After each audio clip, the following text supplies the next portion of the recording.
Hello and welcome to Fast Effect Double Speed Magic the Gathering from ELD's Time Vault Games.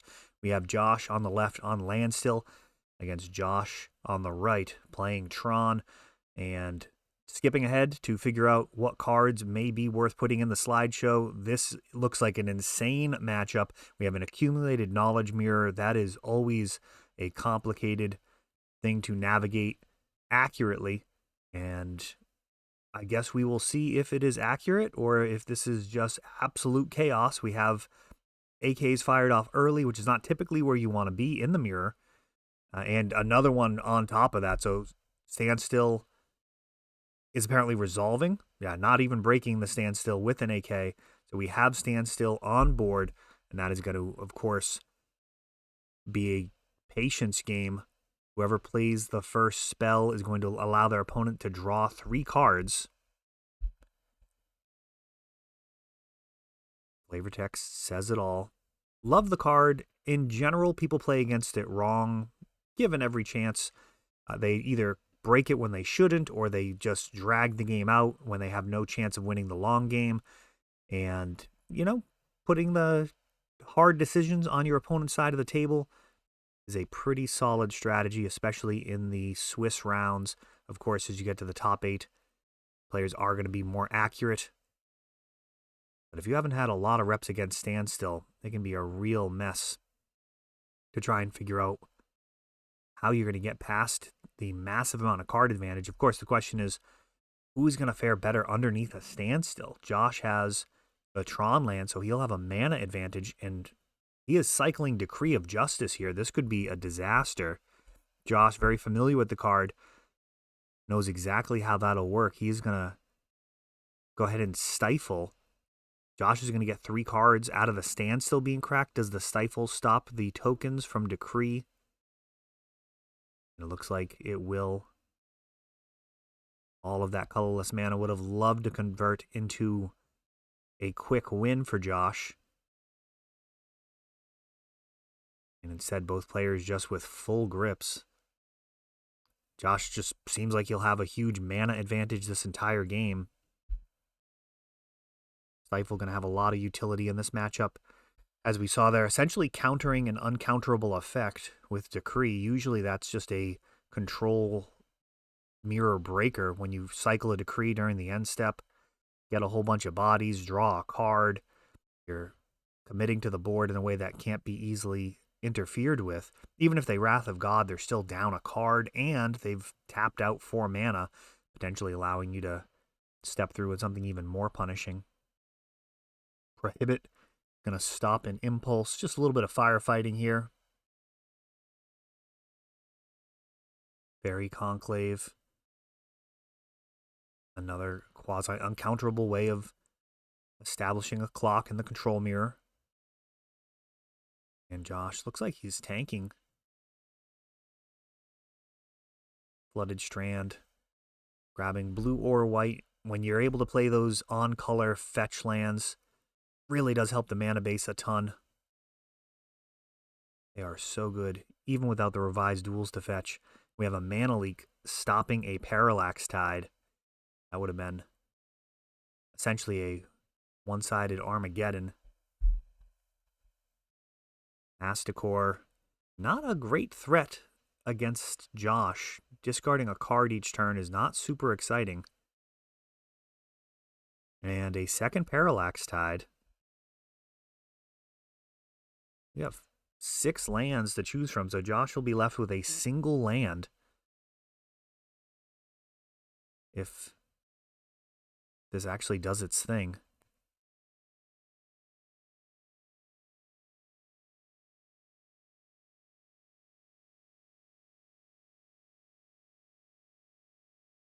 Looks like some mana being floated in response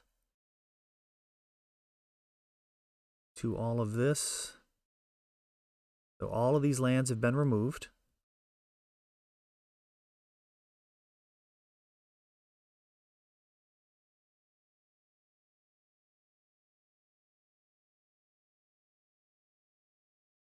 Waiting for the next move.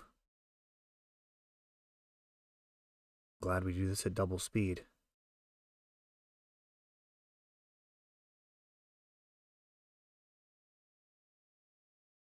Is that stroke of genius? I think that was a stroke of genius. Good lord.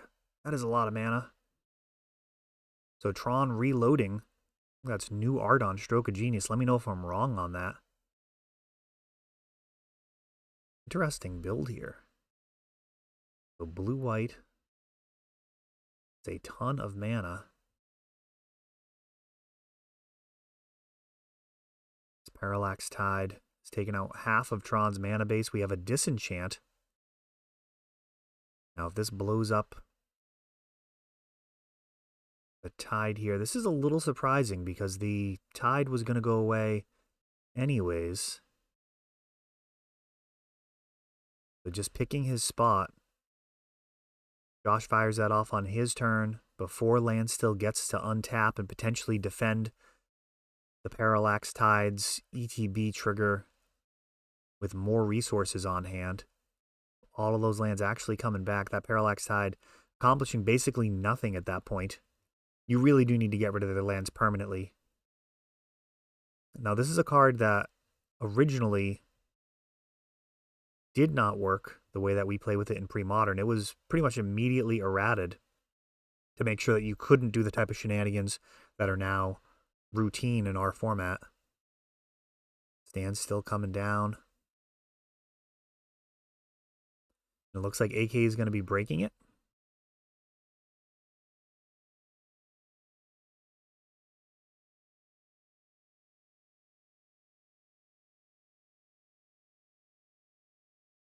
Oh, this is in response to the standstill. So standstill still on board. All of the Tron lands. Comical amount of mana.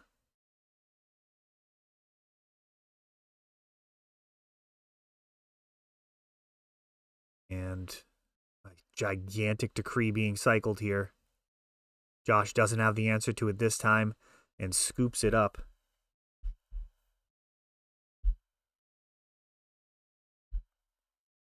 Decree with Tron lands. Kind of comical against Landstill. I actually have not seen this on camera yet. Reaching into Chromatic Sphere. Along with the filter lands. To convert this colorless mana into the colored pips that are needed. And AK for 1.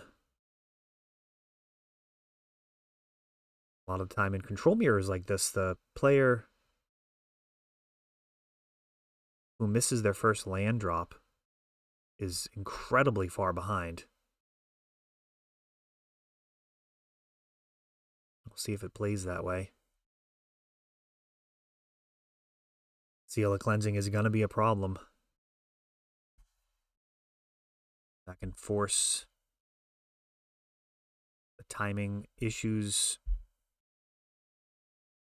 when it comes to the Parallax Tide.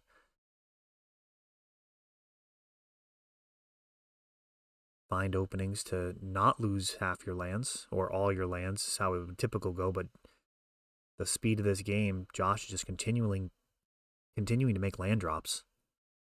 Meddling Mage now. Swords to Plowshares.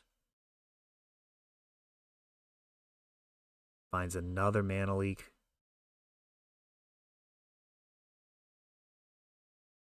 And we're going to see a mana leak back, forcing the issue, so Meddling Mage is out of there.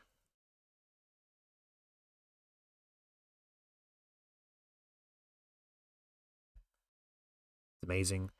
Josh is even in this game, having missed his land drops. AK for, what is that, 3?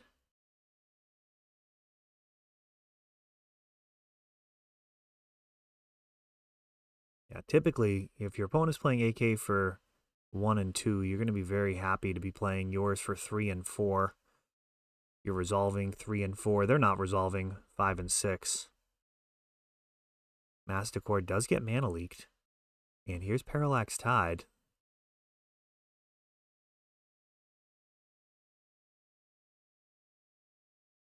Mana leak to stop it.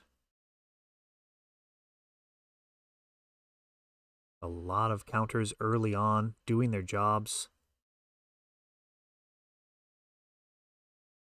Josh fighting off of just 4 lands here.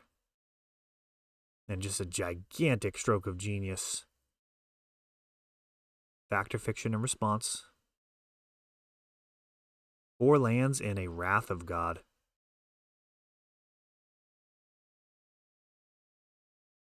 Wow. Giving them all 4 lands. I mean, I suppose 2 lands and a Wrath of God. I suppose that's better. Let me know how you would have done that split. It does feel like Josh really just needs to make his land drops for the rest of the game.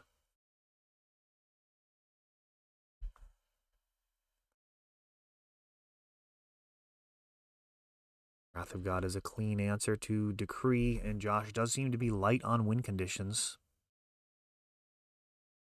Powder Keg. That is a card that I wish I had more of in the inventory. Such a quality card for this format.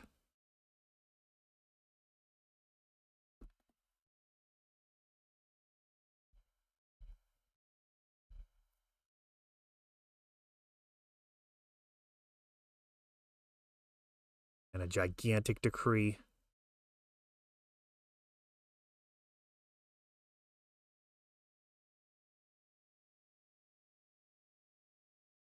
So technically you can't pay the mana.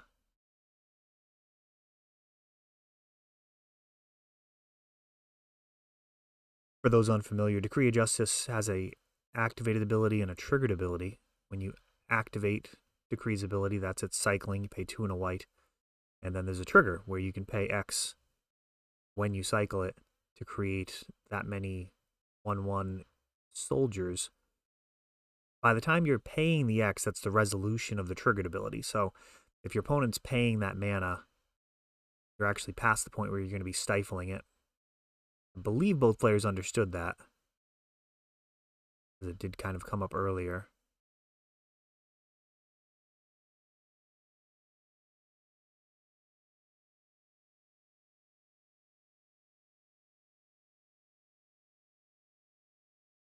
AK for 4.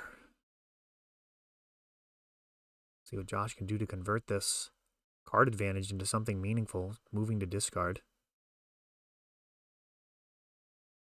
So many lands on Tron's side of the board. So many Joshes as well. Does make it a little difficult to narrate this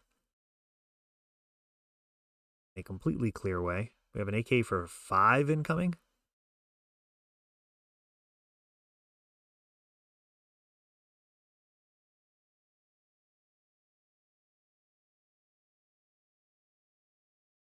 At least I thought it was 5. It's a ton of cards. Impulse is gonna find a Chain of Vapor. Well, let's see what Josh can do with all of these cards. You don't want to just move to discard. Land drop returns, a good start. Parallax Tide.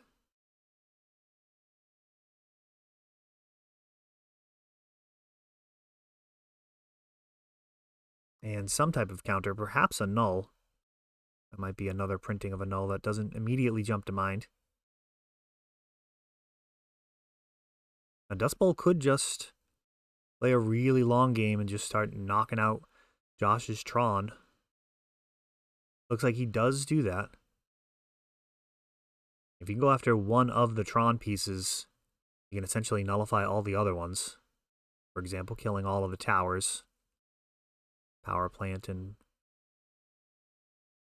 mine not so impressive without their big brother. We've got a Decree.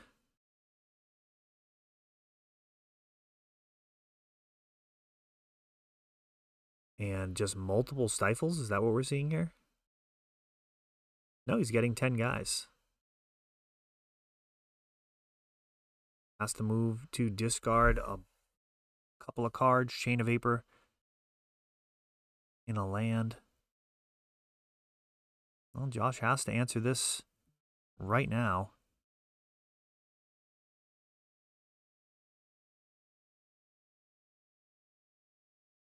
Fetching down to 8.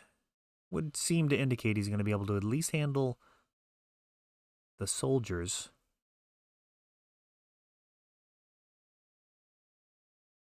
A Wrath of God. Been answering creatures since the inception of the game. 4 mana. Get that whole team out of here. And it looks like a main phase Fact or Fiction. Met with a stroke of genius for like 1 billion.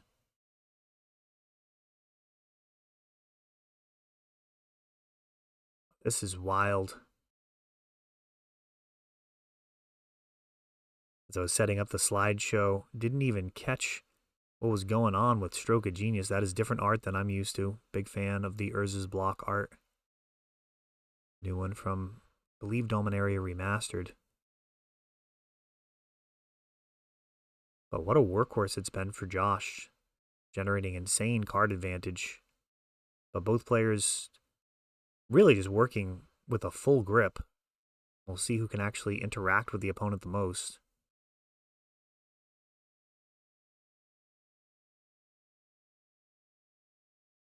Couple of factories down.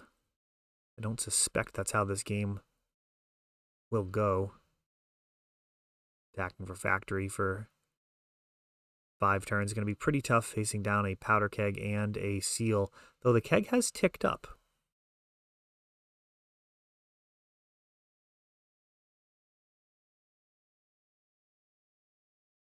Interesting. Parallax Tide and Chain of Vapor to bounce it. Seal of Cleansing not going to interact with that favorably.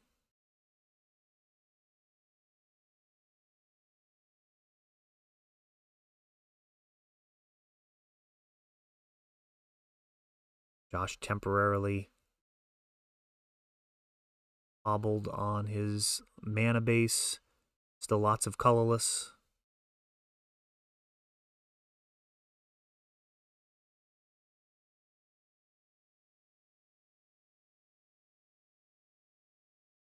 And it looks like 3 more lands are going to be targeted. And now we've got a Chain of Vapor.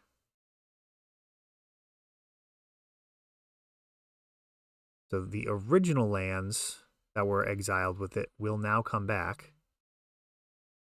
And the 3 that were just targeted will stay away permanently.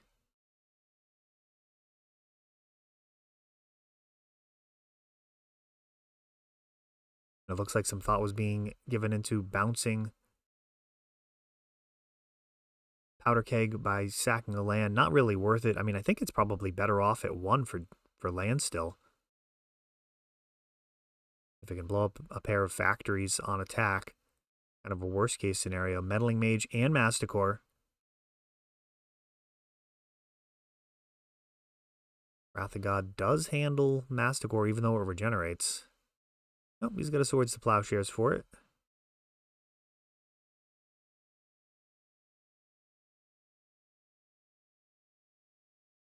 And after all that, we actually come down to factory beats? Is that what's happening here?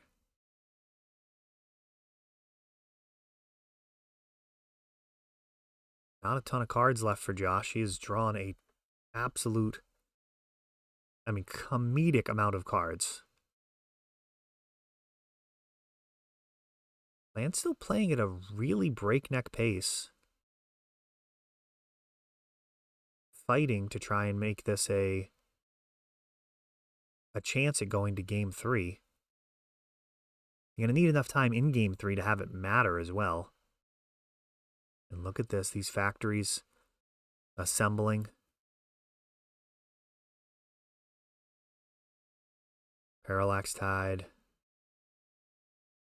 is met with an accumulated knowledge, and this could just be, is it an AK for 6?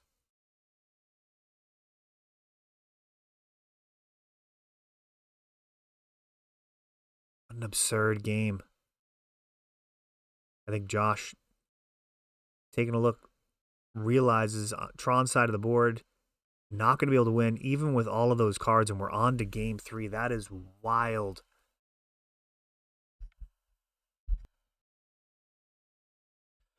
All right, game 3. Let's see if these 2 wizards can actually close this out in regulation. Looks like we're about 20 minutes into the video. We've skipped some shuffling. We're going at double speed, so there can't be too much time left in the round. Meddling Mage, a good start. That could potentially close things out.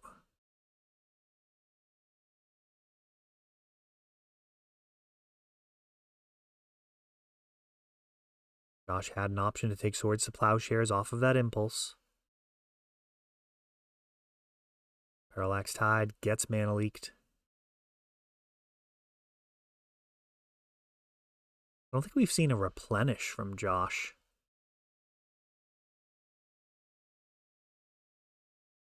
This does feel like a deck that would benefit from the expensive sorcery, one of the few cards in the format that are cost prohibitive for some players.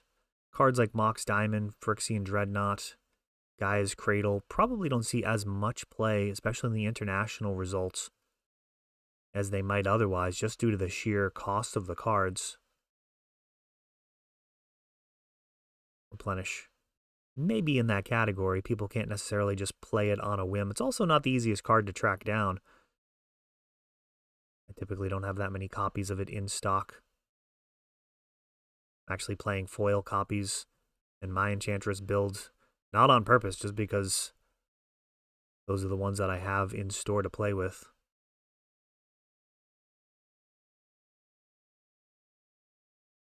And another Tide coming down. Just colorless mana on the other side of the board right now. This Chromatic Star could help interact. We have a Disenchant in response to the Chain of Vapor. And that wouldn't actually help. And it looks like Tron actually conceding to losing their entire mana base. Not a ton of time left in the round. And Land still able to get I believe, a concession. Let me know if either of these pilots see this, if that was actually a concession or if they went to time. Either way, it looked like Land still was going to run away with that one after nuking the entire other side of the board. All right, well, we are on to the next one. Thanks for watching.